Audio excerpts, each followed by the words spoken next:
Free of Sexual Medicine. Es coordinador además de la unidad de la unidad de Sexología Clínica y Salud Sexual. Es director del primer curso online sobre adicción a la pornografía en español. Investigador en sexualidad. Miembro del equipo asistencial de la plataforma Dale la Vuelta. Y por si fuera poco, profesor honorífico de la Universidad Autónoma de Madrid. Imparte talleres para adolescentes, padres y profesores sobre la incidencia de la pornografía y sobre la educación sexual general. Es fundador del podcast Sexualidad en tiempos modernos. Muchas gracias a todos, a todas por la invitación. Gracias, Antonio, por contactar conmigo y confiar que era una persona fiable para este tema. Yo vengo a hablar de mi experiencia en el mundo de la pornografía, desde el plano de la psicología, claro, no os preocupéis. No voy a traer documentos gráficos ni ninguna cosa rara, así que tranquilos. Yo pienso que la pornografía también es como una pandemia, ¿no? Ahora que vivimos en tiempos de COVID, porque tiene dos variables muy similares al COVID-19. Uno es el efecto contagio que tiene la pornografía, que desde que aparece Internet, ¿no?, en los años 90 y los iPads, los móviles con Internet, pues se produce una, digamos que, diseminación de toda la pornografía en cada hogar, en cada pantalla, en cada móvil, y eso permite que se produzca lo que se llama la triple A, que es la accesibilidad, la asequibilidad y el anonimato, que es la manera en la que se consume hoy día la pornografía. Quizá otra adicción y otros comportamientos problemáticos son más visibles, son más llamativos, se pueden percibir mejor en nuestros amigos, en nuestras amigas, en nuestros hijos, en nuestras hijas, pero la pornografía es lo que se llama la adicción silenciosa, porque es algo muy íntimo, que está muy dentro de nosotros y que lo puedo hacer sin que nadie se entere.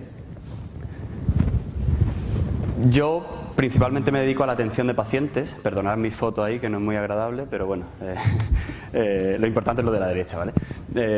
Me dedico a ver pacientes todas las semanas, veré unos 25 pacientes a la semana más o menos que tienen problemas, generalmente de sexología, pero en concreto del tema de la adicción a la pornografía.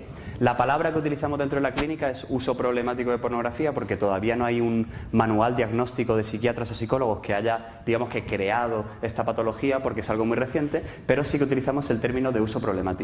A día de hoy estoy también haciendo la tesis doctoral sobre cómo la pornografía puede influir a los adolescentes. Y claro, ¿por qué hablar de sexualidad? ¿Por qué hablar de pornografía, ¿no? Decíamos que la pornografía tenía el efecto contagio, como tiene el COVID-19, pero tenía otra variable más. La otra variable es la capacidad que tiene la pornografía de impactarnos en nuestra salud afectiva, psicológica, personal, relacional, familiar y sexual, ¿no? Eso que nos venden sobre que la pornografía es un mero entretenimiento, que existe un uso recreativo de la pornografía, la realidad es que los estudios científicos que llevan existiendo desde los años 70, más o menos, cuando aparecen las primeras revistas pornográficas, nos dicen que la pornografía puede tener un gran impacto dentro de la vivencia de la sexualidad, la manera en la que nos relacionamos y la manera en la que vamos desarrollando unos guiones y una narrativa sobre lo que es una sexualidad sana. Algunos ejemplos de algunas noticias actuales, ¿no?, de por qué hablar sobre esto. A mí mi amigo me lo pregunta: oye, ¿por qué hablas todo el día sobre pornografía? Se piensa en eso, que estoy pirado. Algunos chicos adolescentes me llaman el rey del porno en los colegios, ¿no? O sea, yo siempre digo que mi madre es sexóloga y que a mí me viene de familia, que a mí no me metan en ese saco, ¿no? Pero cuando a mí me preguntan por qué hablar sobre pornografía, pues me vienen este tipo de noticias a la cabeza, ¿no? El 70% de los adolescentes consume pornografía de forma habitual y más de la mitad se creen que lo de la pornografía es algo normal, ¿no? Esta es una noticia de 2019 en la que la Fiscalía Española del Menor responsabiliza de forma directa a el aumento del tipo de pornografía agresiva que está creciendo dentro de las plataformas, a que estén existiendo también violaciones y agresiones reales en la vida real. Este es un movimiento muy reciente que se llama Trafficking Hub. Trafficking Hub es un movimiento social que ha salido en defensa de las mujeres y las personas que estaban trabajando de forma ilegal y de forma forzada dentro de las plataformas web pornográficas. De hecho, en concreto esta, en Pornhub, que es la plataforma más importante a nivel internacional, que mueve billones y billones de euros al año, consiguieron, después de salir en el New York Times, en la BBC, que quitaran el 66,6% de los vídeos que había en la plataforma. Es decir, se dieron cuenta de que casi el 70% de los vídeos eran ilegales. O sea, había violaciones reales, agresiones reales, mujeres captadas con la trata, todo un submundo y toda una mafia que hay alrededor del mundo de la pornografía, que no es un entretenimiento como puede ser el cine o una industria que puede ser artística como tratan de vendernos, ¿no? También es curioso porque se supone que vivimos en una sociedad que presume ya de libertades sexuales, que vivimos una sexualidad plena, como se habla en todos lados, ¿no? Se habla en el cine, se habla en las series, se habla en los documentales, lo ves por la calle, lo ves en los anuncios, pero resulta que somos la sociedad que peor vivimos la sexualidad, en peor cantidad y en peor calidad. O sea, los matrimonios de hoy día tienen menos relaciones sexuales que los matrimonios de hace 30 años. Y además están aumentando también otra vez las enfermedades de transmisión sexual, como dice esta noticia, que en 2019 en España hubo un brote de gonorrea y de sífilis. Entonces, si se supone que somos más libres y que podemos hablar con total libertad en todos los medios de comunicación sobre sexualidad, ¿por qué no estamos viviendo de forma plena la sexualidad? ¿Por qué la sexualidad no está siendo realmente saludable para nosotros? Y aquí la pornografía tiene mucho que decir también, ¿no? Pero sobre todo cuando me preguntan por qué hablar de sexualidad o por qué hablar de pornografía, lo que me viene a la cabeza son ejemplos de personas reales. Como os digo, todas las semanas trabajo con personas que tienen problemas. Estos son algunos ejemplos que me he encontrado a lo largo de estos años y también en colegios, etcétera, ¿no? Como Cristian, de 20 años, el nombre es falso, que ve 4 horas de pornografía al día y no puede parar de consumirla. Leonor, de 17 años, que piensa que las relaciones sexuales deberían ser como en las películas y luego se decepciona. Esteban, de 17 años, que dice que siempre que se siente triste o solo usa la pornografía para evadirse a un lugar fantástico. O Luis, de 18 años, que dice que llamé a un amigo que ella no conocía, había visto Instagram que estaba en un bar de la zona conocida de Madrid, le dije a mi amigo que fuera a cotillar, se estaba ligando y no podía soportarlo. Aquí entra todo el tema de la dependencia emocional, ¿no?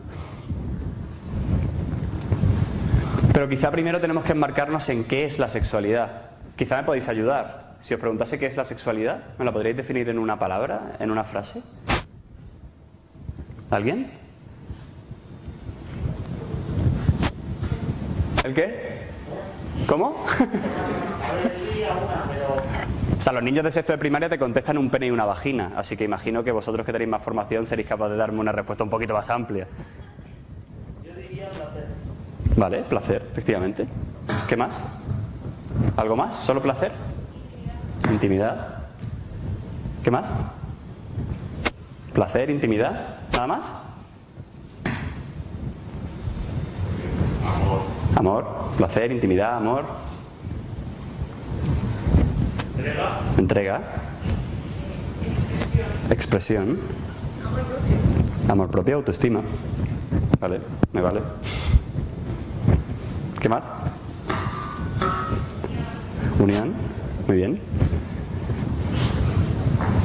Pues sí, efectivamente, la sexualidad es todo eso y más aún, ¿no? Yo siempre pongo esta diapositiva, ¿no? El sexo es algo bueno, es algo natural, es algo que todos tenemos somos seres sexuados y sexuales. El problema es que no todo sexo es bueno, ¿no? Y siempre mandamos este mensaje, ¿no? La sexualidad es algo bueno si es bueno y te hace bueno o buena, ¿no? ¿Y qué condiciones necesitamos para que una sexualidad sea buena?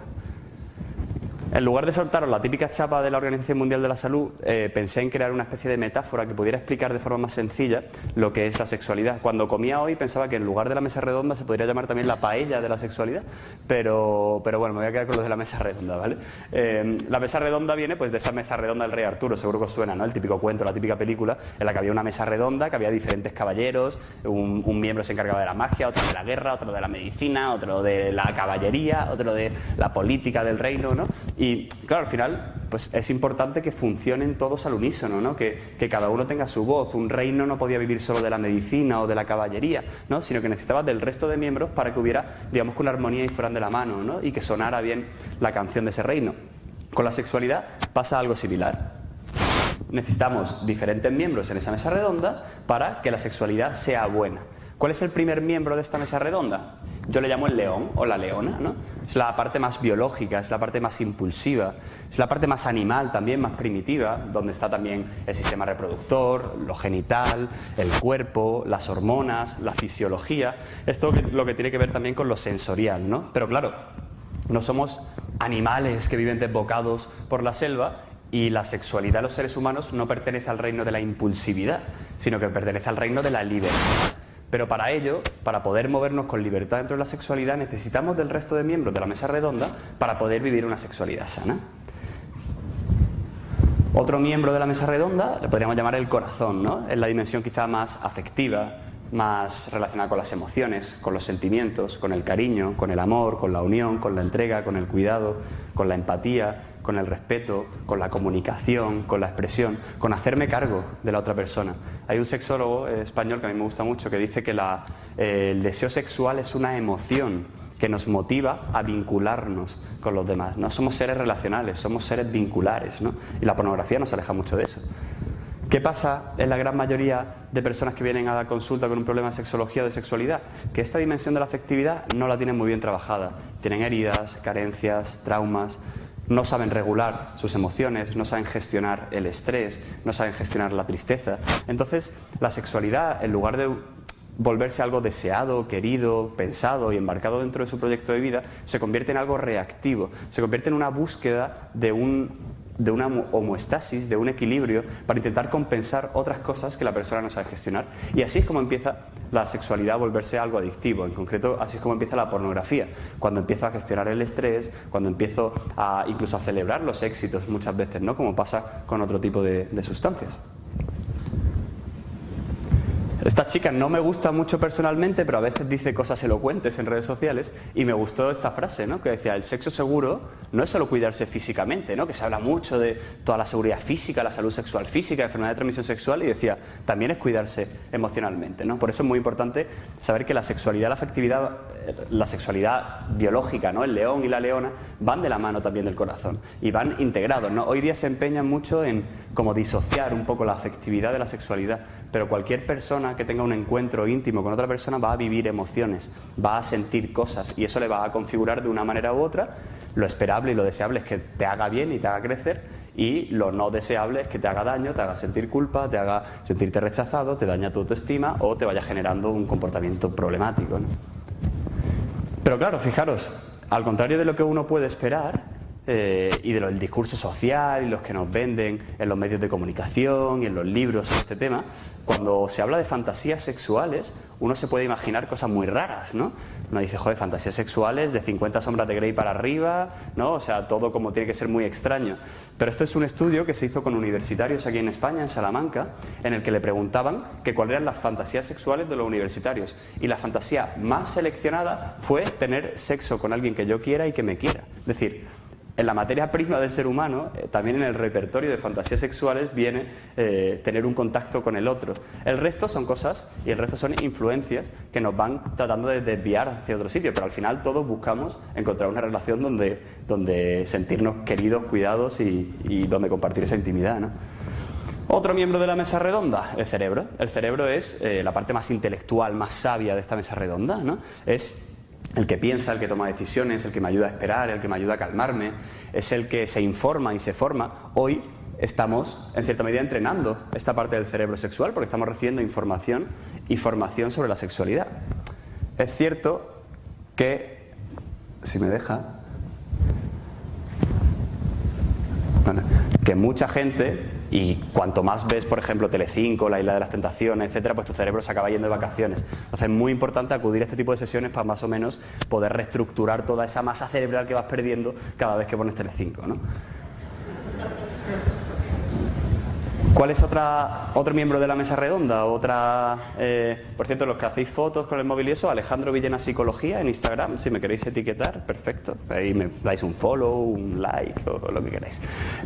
Otro miembro de la mesa redonda, la bandera, ¿no? La cultura. No es lo mismo la sexualidad en Marruecos que la sexualidad en Noruega que la sexualidad en España. Las diferentes culturas viven las relaciones y la vida de diferentes maneras. Y tampoco es lo mismo la sexualidad de hace 50 años que la sexualidad actual. Vivimos en una cultura hedonista, de relaciones superficiales y efímeras, de redes sociales, de contactos de llego y me voy, capitalista, objetificante y consumista. El sexo se ha vuelto un producto que se consume en lugar de una experiencia que se vive y que se comparte. Y eso influye en cierta medida en la manera en la que estamos aprendiendo sobre la sexualidad.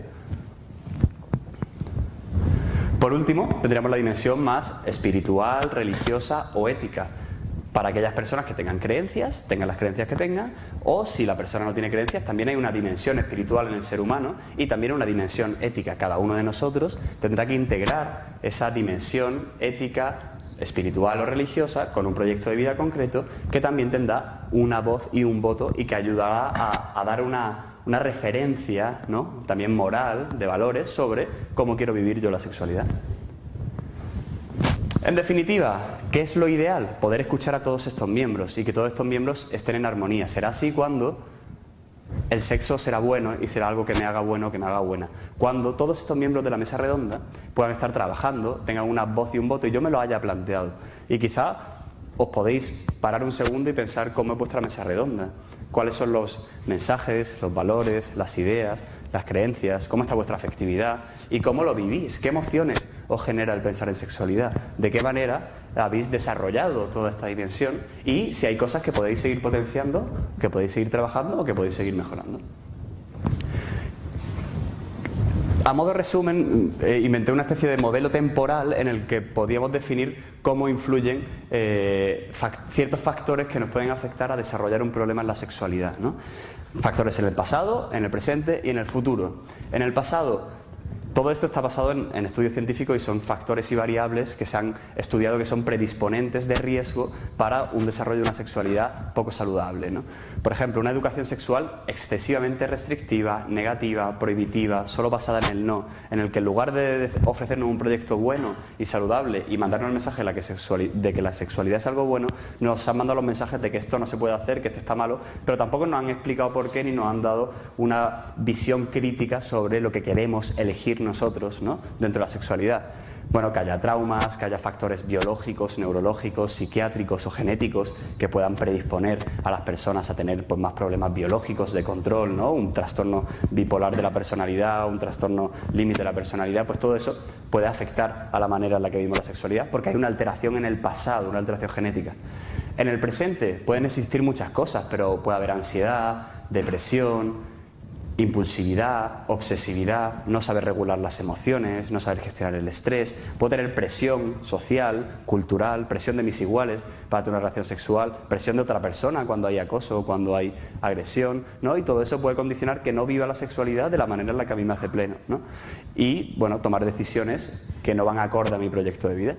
Y en el futuro, que sería más el para qué tengo relaciones sexuales, ¿no? ¿Qué busco? ¿Cuál es la finalidad? Pues si mi finalidad es solo el placer únicamente mío, si la finalidad es solo llenar unas carencias, si la finalidad es alimentar mi ego o mi autoestima, si la finalidad es gustar solo a alguien y si también a posteriori tengo consecuencias negativas como sentirme culpable, agobiado, triste o rechazado, todo esto van a ser señales de que algo no está funcionando bien, ¿no? Y quizá os podéis hacer estas preguntas, ¿no? ¿Cómo utilizo yo la sexualidad? ¿Qué es la sexualidad para mí? ¿Cómo utilizo mi cuerpo? ¿Qué doy cuando doy mi sexualidad? ¿Qué emociones implica la sexualidad? ¿Cómo y con quién quiero vivir mi sexualidad?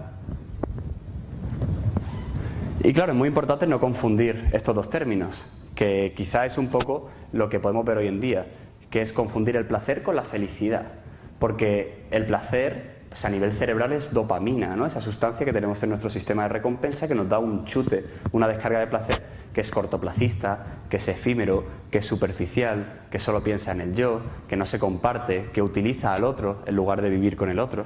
Y la felicidad, a la sexualidad, quizá aquí podemos comparar sexualidad sana con pornografía también, ¿no? Es algo que tiene que ver más con la oxitocina en el cerebro, que es esa hormona de la vinculación, del amor, del cariño, del cuidado, se comparte, se tiene en cuenta al otro y es más duradero, ¿no?, que el placer. Este es un modelo que estableció un sexólogo estadounidense que a mí me gusta mucho porque dice, oye, que la calidad de la relación sexual es lo físico más menos los procesos psicológicos, ¿no? Es decir, que también lo placentero que va a ser para mí una relación sexual va a depender de cómo están mis procesos psicológicos y de la relación que yo he establecido con esa persona. Si no hay comunicación, no hay confianza, no hay compromiso, no hay un proyecto, no hay nada, pues la relación va a ser menos placentera porque no hay esa capacidad de conectar con el otro ser humano que tengo delante. ¿Y cómo empieza a desarrollarse todo este mundo de la sexología en la tecnología? Pues quería simplemente mencionar brevemente el tema del sexting, ¿no? Que seguro que os suena, que es este envío de mensajes, textos, vídeos a través de redes sociales que cada vez está más de moda y que los jóvenes cada vez utilizan más, ¿no? Y bueno, algunos datos de algunos estudios que nos explican el qué suele llevar a una persona a enviar un sexting, ¿no? Que suele ser pues tener baja autoestima, personas que no saben relacionarse de forma interpersonal, llamar la atención, provocar al otro, Los hombres a veces se ve que se sienten héroes por transmitir, ¿no? Machitos, por transmitir este mensaje, por grabar a una persona y luego difundirlo. En España tenemos un caso muy claro de una chica que se suicidó, que seguro que os suena, que es el de la chica de Ibeco, que es una chica que trabajaba en Madrid, que estaba saliendo con un chico de la empresa, se intercambiaron vídeos y cuando lo rompieron, él hizo lo que se llama hoy día la pornovenganza, que es utilizar esos vídeos para vengarse de esa persona. Y la chica se acabó suicidando. Falta de madurez, impulsividad o bajo autocontrol, ¿no? Entonces, bueno, me parece importante hablar de ello y plantearnos también estas preguntas, ¿no? Antes de postear, saber cuando subo algo a redes sociales, ¿no? Que antes hablábamos en la comida de la hipersexualización, del culto al cuerpo, ¿no? De lo que mostramos en redes sociales. De hecho, hoy me ha mandado una amiga un estudio, una amiga que es psicóloga, un estudio sobre cómo el algoritmo de Instagram aumenta la visibilidad si hay menos ropa y te lo redirige más, y sobre todo lo redirige más a hombres y postea y publica más lo de las mujeres, ¿no? Porque se ha visto que a nivel marketing, pues para Instagram es mejor, ¿no? Y hay estudios que demuestran todo esto, ¿no? Entonces, antes de postear, pues saber que hay otra persona implicada, que cuando yo mando algo, envío algo, ya dependo de alguien. Por mucha relación buena que parezca que tengo en este momento, las relaciones pueden cambiar, ¿no? Y si es algo que yo no sería capaz de hacer en la vida real, y si es algo que no me atrevo a hacer y que lo hago por presión o que no estoy seguro, pues no lo hagas, ¿no? ¿Y cómo y por qué no ayuda la pornografía?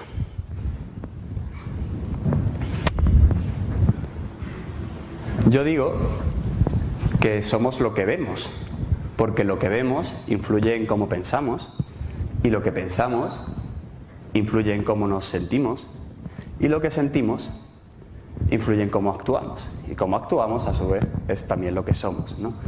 Eso es lo que pasa con la pornografía, que lo que vamos recibiendo, el ser humano aprende mucho por observación. En psicología se estudia una cosa que se llama el aprendizaje vicario, que es cuando yo soy pequeñito y veo a mi madre comer con los cubiertos, yo le imito para aprender. Eso reside en las neuronas espejo de nuestro cerebro. Y ahora veremos cómo pues, las neuronas espejo te pueden alterar debido al consumo de pornografía, ¿no? Todo esto que os vengo a contar ahora está basado en estudios, no es algo que a mí personalmente me enfade o que yo tenga algo en contra personalmente de la pornografía, sino que todos estos argumentos están basados en todos los estudios científicos que se van estudiando desde los años 80, ¿no? Pero primero, algunos datos. Bueno, pues que sepamos que la edad media de inicio a día de hoy se encuentra entre los 9 y los 11 años. Esto es un estudio en España que hicieron hace poco y se ve que incluso 1 de cada 10 accede antes de los 10 años, ¿no? O sea que es una edad realmente temprana. Si tenéis hermanos, primos, sobrinos, lo que sea de esas edades, imaginaros lo que se puede llevar y recibir, ¿no? Que el 86% de los hombres ha visto pornografía en los últimos 5 años, estos son estudios de gente joven o adolescentes, el 54% de las mujeres, antes era el 35%, ahora está increciendo también, se va estabilizando a los 13 o a los 15 en función de si eres hombre o mujer. Bueno, la industria del porno es una industria que mueve más visitas y más ingresos que Netflix, que Twitter, que Amazon. Por cada peli que se hace en Hollywood se hacen 400 pelis pornográficas. Si quisiésemos ver toda la pornografía que hay en Internet, nos sentamos ahora en un ordenador todos y tenemos que terminar y nos podemos levantar cuando acabemos de ver toda la pornografía, tardaríamos unos 138 años, creo que son, más o menos. O sea, es enorme la cantidad, es una industria realmente potente y además una industria que lo único que busca al final es lucrarse a través de nuestras visitas, ¿no? Pues la gran mayoría se reproduce a través del móvil. Han aumentado en los últimos años los términos de pornografía agresiva y pornografía violenta. También el 20% de la pornografía en Internet es pornografía infantil. ¿Cuáles son los primeros estudios que se han hecho respecto a las consecuencias que puede tener el uso de pornografía en la persona que lo consume? Es decir, estos estudios lo hacen cuestionarios sobre uso de pornografía y frecuencia, intensidad y modo. Cuanto más uso, frecuencia, intensidad y modo, más o menos otras variables. Una de ellas, la agresividad hacia la mujer. Se ha visto que cuanto más pornografía veo, más probabilidad de ser una persona agresiva, de utilizar la agresividad verbal o física, de introducir estereotipos de género, de pensar que el hombre es el dominante y la mujer la sometida. Yo siempre digo que si la pornografía hablase y la pornografía fuera una persona y preguntásemos pornografía, ¿qué es el sexo?, la pornografía diría que cualquier cosa que al hombre le guste, porque según uno de los estudios que se han hecho sobre este tema, el 88% de vídeos mainstream pornográficos en Internet contiene algún tipo de violencia física o verbal, normalmente del hombre hacia la mujer, ¿no?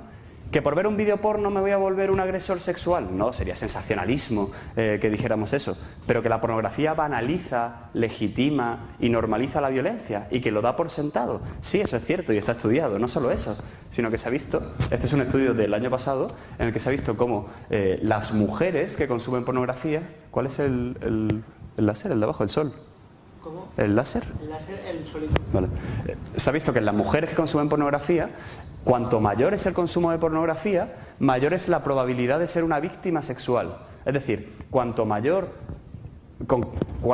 más ve pornografía una mujer, más difícil es para ella darse cuenta de cuándo está recibiendo una agresión o no, porque ha normalizado ciertas prácticas y cree que tiene que dejarse hacer lo que la pornografía dice o lo que el hombre dice, que es lo que pasa en la pornografía, para satisfacer a su pareja. Y se ha visto que, en este estudio se ve que las mujeres que ven más pornografía tienen menos probabilidad de denunciar una agresión real que una mujer que no vea pornografía. En este estudio en concreto meten también la variable alcohol, por lo cual aumenta más la probabilidad cuando es pornografía y alcohol de forma conjunta, ¿no? Otra de las cosas que se ha estudiado mucho en el mundo de la pornografía es cómo nos afecta a nuestra belleza, a nuestra autoestima sexual, al concepto que tenemos sobre nuestro cuerpo. Hace poco hicimos un estudio que lo presentamos en un congreso en Barcelona, en el que se veía, hicimos una entrevista a un montón de mujeres y lo que vimos es que cuanto más pornografía consumían ellas o sus parejas, lo que le hacía pensar es que menos válida era ella, que su cuerpo valía menos, que se tenía que parecer. El otro día estaba con una paciente, llegó con su marido, le había descubierto que consumía 3 horas de pornografía al día, llevan sin tener relaciones sexuales durante mucho tiempo, y la mujer me decía llorando, es que he pensado hasta operarme los pechos para ver si me conseguía parecer a esas actrices. Venía desesperada, venía realmente dañada y dolía por el consumo de pornografía de su marido. No sé si habéis visto el documental de las redes sociales, el del dilema de las redes sociales, ¿os suena? De Netflix. Y en este documental hablan de una cosa que es la dismorfofobia asociada a los filtros de Snapchat, ¿no? Y de Instagram. Es decir, cómo los filtros nos alteran la percepción que tenemos sobre nuestro cuerpo y cómo esos filtros que nos vamos poniendo en nuestras fotos nos van haciendo que nos acostumbremos a una idea sobre nosotros mismos que dista de la realidad, ¿no? Yo siempre digo que mi yo ideal menos mi yo real es igual a mi nivel de frustración. Con la pornografía pasa algo similar, me genera unas expectativas tan altas sobre mí, sobre mi cuerpo, sobre la respuesta sexual que tengo que tener, sobre cómo tengo que dar la talla, sobre cómo me tengo que relacionar, que cuando luego tengo un encuentro real y lo vemos en consulta, al final se genera una frustración, una incapacidad para tener una relación sexual plena, se relacionan de una forma muy bruta, muy burda y no se dedican a trabajar lo que es realmente importante para una relación sexual, que es la capacidad de sentir, de conectar, de intimar, de expresar, de pedir, de comunicarse con el otro, ¿no? Y se centra más en lo físico. Si volvemos a esa mesa redonda, la pornografía solo nos mostraría el león, y el león muchas veces de una manera distorsionada, porque los vídeos y los rodajes pornográficos, pues a lo mejor tardas 8 horas en hacer un vídeo, o sea que la respuesta sexual que se muestra en el vídeo tampoco es real. Es una frase que le gustó a Antonio, que es que si no sabes cuál es el producto, es que el producto eres tú. Y con la pornografía pasa lo mismo, nosotros somos el producto. Realmente la industria de la pornografía lo único que busca es lucrarse. No busca formarnos sexualmente, no busca que crezcamos como personas, no busca que seamos mejores novios, mejores novias, mejores maridos, mejores mujeres. Lo único que quiere es ganar dinero a nuestra costa. Y al final se vuelve en la ciencia ficción de la sexualidad. Ha salido un par de estudios, ahora muy recientes, sobre cómo la pornografía, el uso de pornografía repetido afecta a la disfunción sexual tanto en hombres como en mujeres. Se ha estudiado principalmente en hombres, a la disfunción eréctil, a los problemas en la eyaculación. Incluso antes de ayer salió un estudio de cómo se alteraban hormonas sexuales. Lo han hecho midiendo con análisis de sangre a las personas que consumen más pornografía y se alteran sus hormonas sexuales. Esto es un estudio de hace 2 días y todavía queda por seguir demostrando, pero fijaros, yo me encuentro muchas personas en consulta joven que tienen disfunciones sexuales porque se han acostumbrado tanto al consumo de pornografía que cuando van a tener una relación sexual real es algo a lo que ya no les gusta, su cuerpo no está acostumbrado. El cuerpo tiene una memoria que se llama la memoria procedimental. Además de la memoria a corto plazo y a largo plazo para retener conceptos o para estudiar, tenemos una memoria que es en el hacer. Es la memoria que tenemos para conducir, la memoria que tenemos para montar en bici. Yo me monto en bici y no pienso pie derecho, pie izquierdo, pedal izquierdo. Yo me monto y ando. Pues la sexualidad también se acostumbra, y se acostumbra a observar la sexualidad en lugar de a vivirla, se acostumbra a un estímulo que es una pantalla, se acostumbra a una intensidad y se acostumbra a no comunicar, a no tener vínculo y a no esforzarme por la sexualidad, lo cual va generando una visión muy pasiva del sexo y va introduciendo una visión muy pasiva de la sexualidad en la persona, lo cual hace que sea más difícil y que requiera un esfuerzo muy grande para cuando la persona quiere tener una relación sexual real. Claro, también la pornografía nos muestra que podemos tener múltiples parejas sexuales. Tú en un rato viendo pornografía puedes estar con 1, 2, 3, 4, 5, 6 hombres, 6 mujeres.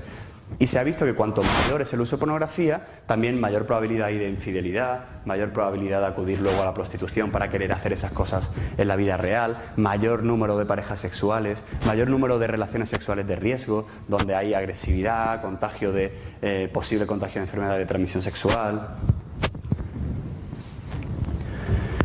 ¿Qué nos dicen más estudios sobre cómo afecta a las mujeres? Pues que, por un lado, mayor consumo de pornografía puede afectar a tener más parejas sexuales, a tener más vigilancia sobre mi propio cuerpo, a apoyar mitos en relación con la violación, es decir, a introducir ideas erróneas sobre lo que está bien y lo que está mal respecto al sexo violento, tener una imagen más sumisa a la mujer, tolerar más el sexo que yo no quiero, que no es consentido, someterme más a la coerción sexual, cumplir más los deseos de los hombres y perpetuar o mantener este cuento, esta narrativa, estos guiones que la pornografía me cuenta sobre lo que es el hombre y la mujer, ¿no? Pongo esta diapositiva para acordarme de un estudio que es el de las neuronas espejo. Las neuronas espejo son estas neuronas que si yo ahora mismo bostezase, os contagiaría el bostezo. Probablemente estéis bostezando ya alguno después del arroz que hemos comido, pero si yo bostezo se contagia. Es una cuestión evolutiva, es por supervivencia. Realmente el bostezo es una cuestión de supervivencia. Y cuando vemos a otra persona hacer algo, se va generando un aprendizaje por observación. La empatía también reside aquí. ¿Qué pasa con la pornografía? Que es capaz de meterse dentro de estos lóbulos cerebrales, de estos lóbulos de la empatía, de estos lóbulos de la imitación, del aprendizaje, y por eso es porque vamos calando poquito a poco, eso que vemos nos va empapando. Se ha visto que las personas que consumen más pornografía tienen más alteradas esta parte de las neuronas espejo dentro de su cerebro. Estos estudios están hechos con escáneres de resonancia magnética funcional, donde ven la actividad del cerebro, la corteza gris, la corteza blanca, las neuronas y todo el tipo de funcionamiento, ¿no?, de ellos. Y al final nos trata como objetos, ¿no? Al final es un poco desagradable esta imagen, pero bueno, es una manera de vivir la sexualidad desconectada del ser humano, objetificada, despersonalizada, disociada. No es una sexualidad integrada en esa mesa redonda, es una sexualidad que solo utiliza o usa al otro, ¿no? Y al final, no se ve bien, pero bueno, es una manera muy aislada también, ¿no? Se ha visto que cuanto mayor es el uso de pornografía, mayor niveles de soledad hay en la persona. La persona se va aislando, no va necesitando el contacto social porque se refugia en ese mundo. Y eso va haciendo que la persona vaya prefiriendo tener contacto con personas en internet o a través de la pornografía, en chats, etcétera, antes de tener un contacto real o de buscar una pareja real, ¿no? Claro, esto también genera muchas discusiones. A terapia de pareja vienen muchísimas parejas pensando que tienen un problema de deseo sexual y cuando haces la exploración, le haces la evaluación, te quedas un rato con ella, otro rato con él y cuando te quedas con él le preguntas si ve pornografía. Y claro, te dice que sí, que a lo mejor ve 1, 2, 3 horas al día de pornografía. No tanto la hora, sino que lo ve de forma habitual, ¿no? No es tanto el tiempo, sino también la manera en la que lo hace. ¿Qué pasa? Que estas personas no es que tengan un problema de deseo, tienen un enganche a la pornografía que les hace no tener ganas de tener una relación sexual con su mujer, porque se sacian de esa manera y entonces el apetito sexual va disminuyendo poco a poco en estas personas, lo cual luego puede generar muchos problemas en la pareja, en el matrimonio. Y se ha visto como a mayor consumo de pornografía, mayor probabilidad hay de que haya infidelidades, rupturas. De hecho, hace poco salió un estudio en Estados Unidos que decía que a mayor uso de pornografía, mayor número de divorcios había en Estados Unidos y que una de las variables más importantes que explicaba los divorcios en todo Estados Unidos era el uso de pornografía de los varones, en este caso, ¿no? Hombre, el cerebro como a Homer Simpson, pues tampoco nos lo va a dejar, ¿no?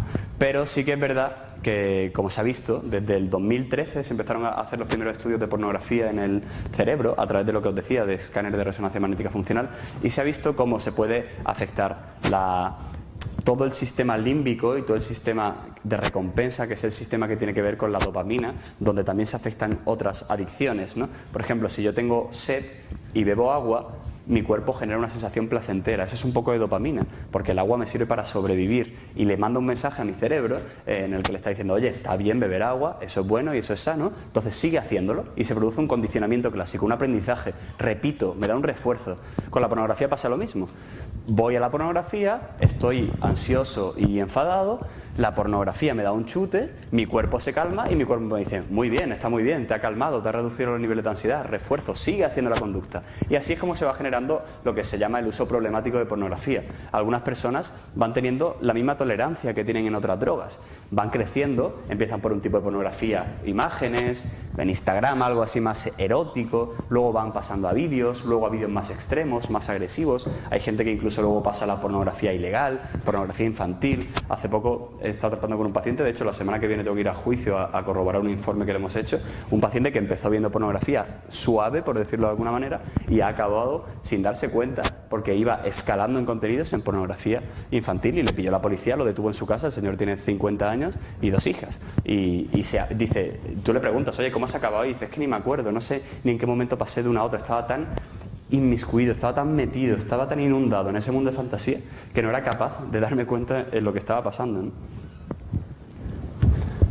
Este es otro estudio sobre el cerebro, este es de 2021, de este mismo año, en el que en una revista muy importante que es Addictive Behavior Reports, que habla sobre todo de adicciones, ¿no? Y hacen una revisión, un metaanálisis de todos los estudios que se han hecho hasta hoy sobre la influencia de la pornografía en mecanismos neuropsicológicos. Y se ve cómo la pornografía puede afectar a la memoria de trabajo, al control inhibitorio, esa es la parte frontal del cerebro, es como el director de orquesta. Como produzco tanta dopamina, mi parte cerebral frontal no tiene tiempo para desarrollarse. Entonces, como si en una máquina de producción le estoy tirando 200 paquetes en lugar de un paquete de uno en uno, ¿no? Entonces, claro, se desborda y no se desarrolla. Eso hace que se vayan alterando todos esos sistemas, también los sistemas de atención, de planificación, de organización y la toma de decisiones, ¿no?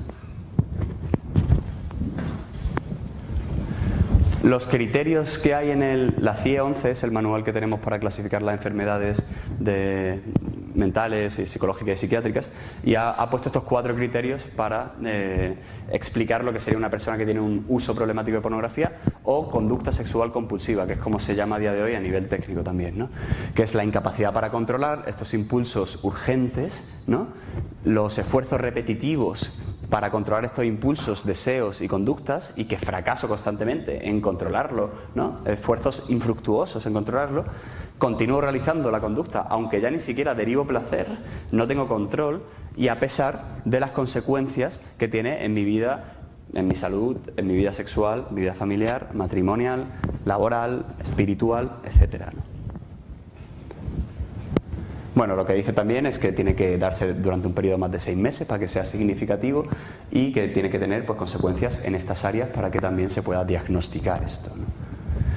Y bueno, lo que decíamos, ¿no? Que al final la industria de la pornografía es una industria que solo busca dinero, que no le importa que vivamos una sexualidad plena, que le da exactamente igual que tú te relaciones mejor, ni siquiera le importa que tú obtengas placer. Realmente lo que le interesa a la industria de la pornografía es que tú veas cuantos más vídeos mejor y cuanto más tiempo pases delante de la pantalla mucho mejor. Y al final nos convertimos en esos productos que ellos quieren hacer y nos van introduciendo un material cada vez más adictivo, cada vez más extremo para generar esa relación de dependencia con la pornografía. Señales de alerta que podemos tener en cuenta, que podemos ver en personas que queremos, en personas cercanas, en nuestras parejas, en lo que sea, ¿no?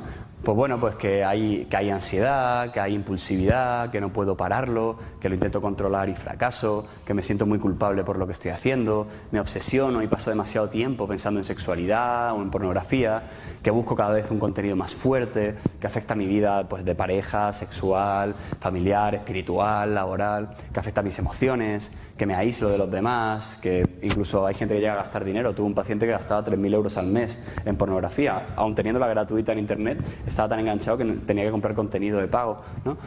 Mentir a los demás por vergüenza, ¿no? Y bueno, o sea, después de todo esto, que quizá tenía excepto la primera parte, un tono más negativo, más, pues también creo que es importante transmitir el mensaje de que, oye, que se puede vivir sin pornografía y que la gente también puede salir de la pornografía. Y que aquí también es muy importante nuestra propia responsabilidad ante, por un lado, nuestra propia vida sexual, la vida sexual o futura vida sexual que vaya a tener con otra persona, y también a nivel social, porque cada clic que yo hago favorece toda esta industria que hace daño a los adolescentes, que genera adicción, que hace daño a familias, que se relaciona con la trata y con la prostitución, ¿no? O sea que es muy importante también plantearnos y hacer un pequeño vistazo hacia nosotros mismos. Y a mí también, a la gente joven les suelo preguntar, pregúntate a ti mismo o a ti misma qué parte de tu sexualidad, de lo que tú piensas sobre la sexualidad, tiene que ver con la pornografía. ¿Alguna vez te lo has planteado? ¿Alguna vez te planteas qué parte de tu sexualidad es porno y qué parte no? ¿Qué parte es innata, tuya, deseada, querida, y la otra es algo que te han inculcado y que te han metido dentro? Entonces, algunas claves para personas que puedan estar ya dentro, incluso para prevenir el tema de la pornografía. Primero es el desarrollar un proyecto de vida que merezca la pena, ¿no? Tener una estructura, un horario. Muchas veces el aburrimiento es una de las emociones que más correlaciona con el uso de pornografía.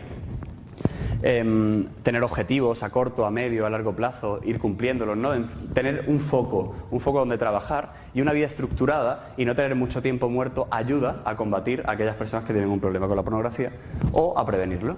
Desarrollar hábitos saludables, por supuesto, el deporte, lo creativo, el baile, la música, la meditación, la relajación, la buena alimentación, el ocio, la oración. Lo social, tener a gente a quien llamar, desarrollar lo que llamamos personas ayuda, ¿no? Si tengo un problema puedo contar con alguien para intentar que me ayude y hablar con él o con ella cuando tenga un problema. Siempre tener un círculo cercano de gente que me quiere. La soledad se relaciona mucho con el tema de la pornografía. Es muy importante tener una buena red social. Yo a algunos pacientes les pido que dibujen un átomo social, que se dibujen a ellos en el centro y luego vayan dibujando otros circulitos de las personas cercanas que tienen y cómo las puede ir acercando para implementar esa vida social. Para personas que tengan una vida social rica os puede parecer una tontería, pero hay personas que no tienen muy trabajada esta dimensión. Trabajar la autoestima. La autoestima al final es el valor que me tengo a mí mismo, ¿no?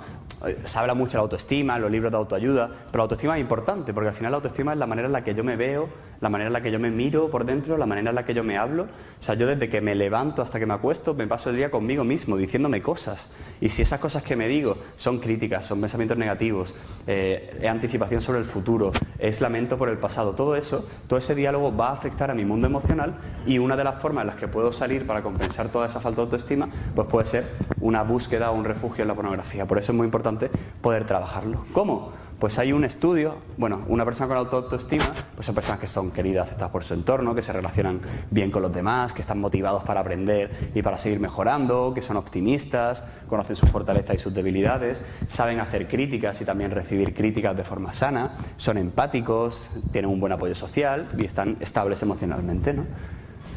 Una manera de trabajar mi autoestima y los niveles de bienestar se hace con un ejercicio que hemos extraído de un experimento que se hizo en España, lo presentaron en un Congreso Nacional de Psiquiatría, y en el que se vio, cogieron a dos grupos, ¿no? A psiquiatras que trabajaban en urgencias, donde habían casos bastante chungos, ¿no? Que te desgastaban mucho emocionalmente, y les pidieron a un grupo de esos psiquiatras que escribieran todos los días, cuando se acostaban o al salir del trabajo, un diario de agradecimiento y satisfacción, es decir, algo por lo que tienen que dar las gracias hoy y pueden dar las gracias hoy, y algo que han hecho bien y con lo que se sienten satisfechos, y otro grupo que no lo hacía. Y luego sacaron puntuaciones sobre ansiedad, depresión, bienestar, autoestima, y se vio que las personas que simplemente se paraban un minuto al día a agradecer y a pensar en cosas que habían hecho bien, tenían unos niveles de autoestima y de felicidad mucho más altos. Así que eso os animo a trabajarlo.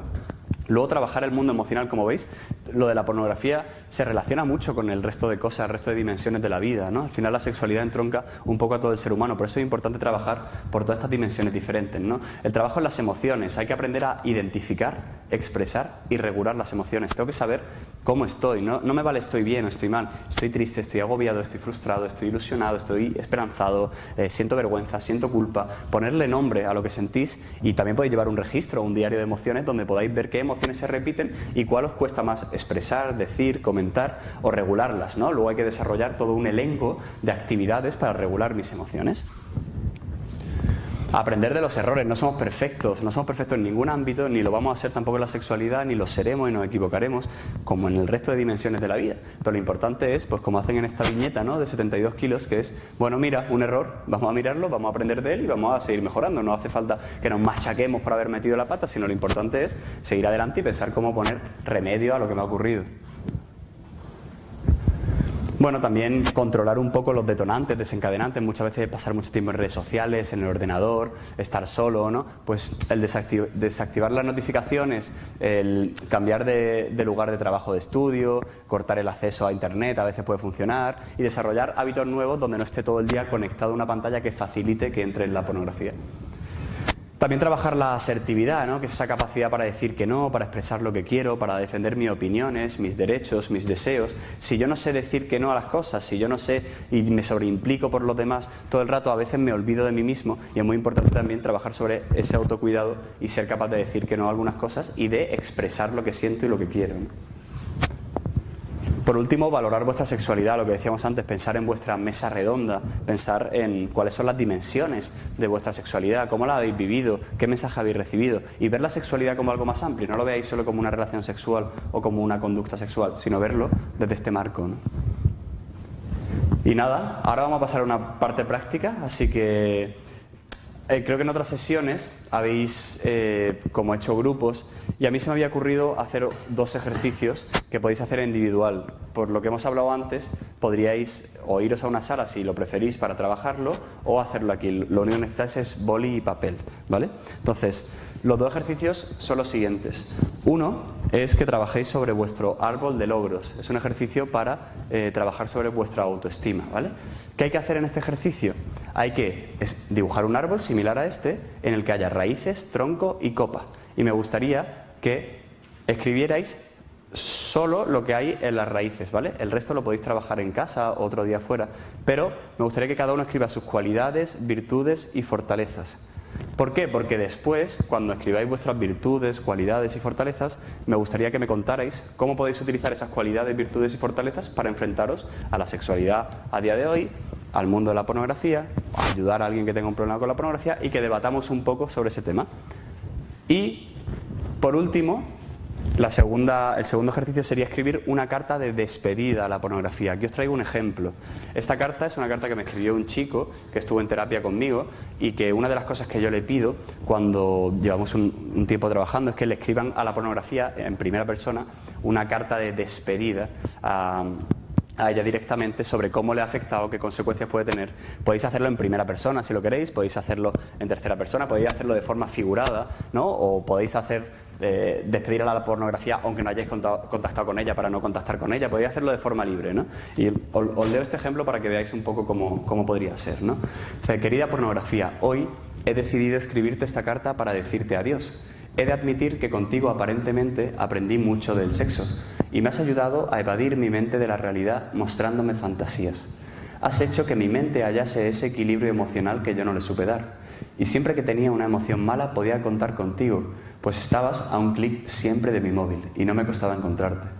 Parecía realmente buena, aunque ya desde pequeño, que fue cuando te conocí, sabía que no debías ser como pensaba. Y con el paso de los años seguí conociéndote y me di cuenta realmente de quién eres y qué has hecho conmigo.